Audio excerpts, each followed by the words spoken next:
I never thought I'd be the type of woman who could destroy her own family. I used to look at people who cheated and think they were selfish, reckless, incapable of real love. I swore I was different. I told myself I would never be the woman who blew up her marriage over a fling. But here I am, sitting in the ruins of the life I built, with my daughter looking at me like I'm the villain in her story, and my husband. My ex-husband now. Living a life without me as if I was nothing more than a mistake he corrected too late. It didn't start with hatred or even boredom. It started with loneliness. Michael, my husband, was a good man. He worked long hours to provide for us, and for years I told myself that was enough. We had a nice house, a daughter we both adored, and the kind of stable life I had once dreamed of when I was younger. But stability started to feel like suffocation. He'd come home late, exhausted, collapse onto the couch, and fall asleep halfway through whatever show we were pretending to watch together. I wanted excitement, attention, romance. I wanted to feel like I was still alive, not just someone's wife and someone's mother. That's when Ryan came along. He was new at work, younger, flirtatious, the kind of man who knew exactly how to make a woman feel seen.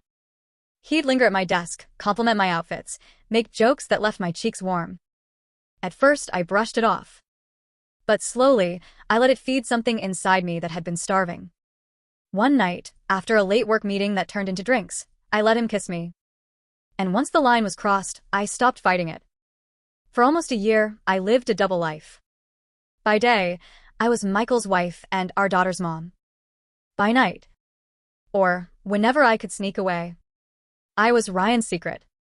He made me feel 20 again, reckless and desired, like I mattered outside of the laundry, the bills, and the endless cycle of responsibility. I told myself I was careful. That Michael would never find out. That as long as I kept the two worlds separate, I wasn't really hurting anyone.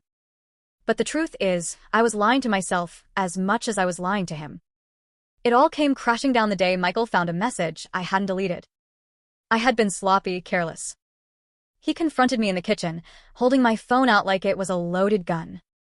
"Who is he?" he asked, his voice shaking in a way that was worse than shouting. I froze, tried to deny it, but the evidence was right there in his hands. The look on his face when I finally admitted it, when the words, "I cheated," left my mouth, is something I will never forget. It was like I had killed something inside him. He didn't scream. He didn't throw anything. He just sat down at the table and said, "You've destroyed us." I begged. I cried. I told him it was a mistake, that it didn't mean anything, that I loved him and wanted to fix it. But he didn't believe me. He said love doesn't look like what I did. And maybe he was right. But I wasn't ready to lose everything. So I did the one thing that makes me sick to think about now. I used our daughter. I begged him not to leave because of her. I told him she needed both her parents, that breaking up our home would ruin her life. I weaponized her love to try and keep him tethered to me. "You can hate me," I said through tears, "but don't do this to her. Don't make her grow up in a broken home because of one mistake." I thought appealing to his love for her would save me.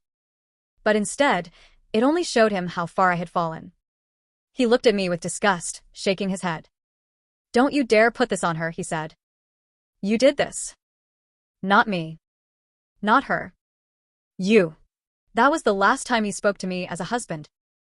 After that, it was only as a father, and even then, he barely looked me in the eye. Within weeks, he filed for divorce. The court process was brutal.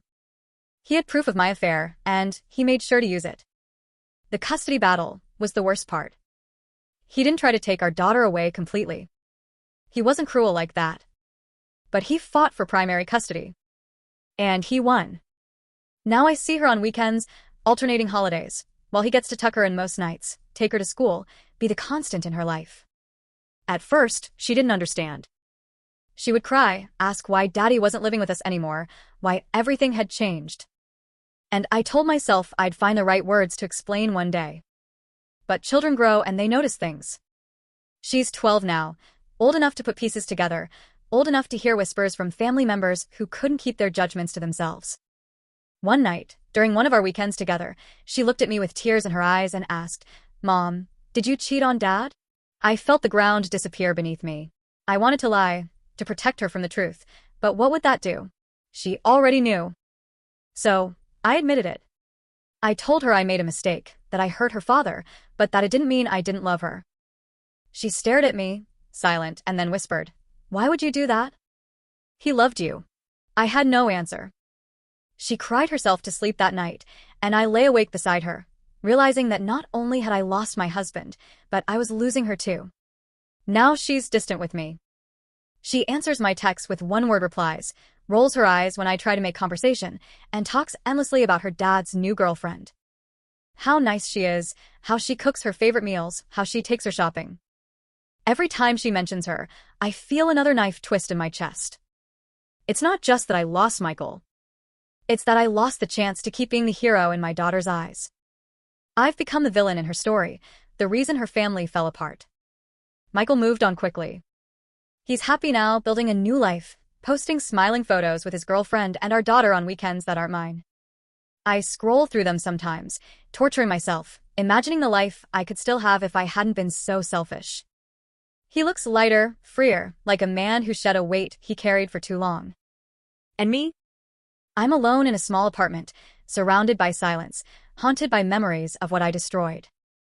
People always say cheating isn't worth it, that a fling isn't worth the cost of a family. I used to nod along, thinking I understood. But now I really know. I traded everything for moments of attention that faded the second the affair ended.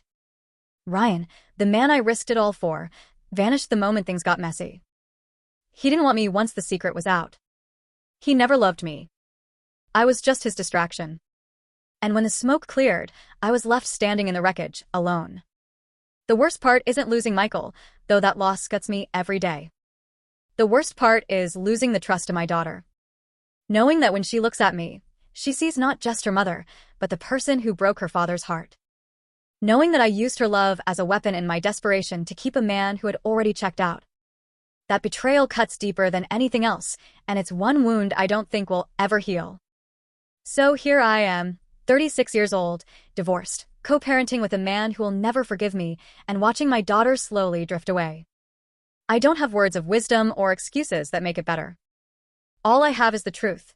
I cheated, I lied, I tried to manipulate with guilt, and in the end, I lost everything. I told myself it was just loneliness, that I deserved a little excitement, that it wasn't really hurting anyone. But it was hurting someone. Everyone. The whole time. If I could go back to that first night with Ryan, I would walk away. I would go home, curl up next to my tired husband, and remind myself of the love that built our family. But I can't go back.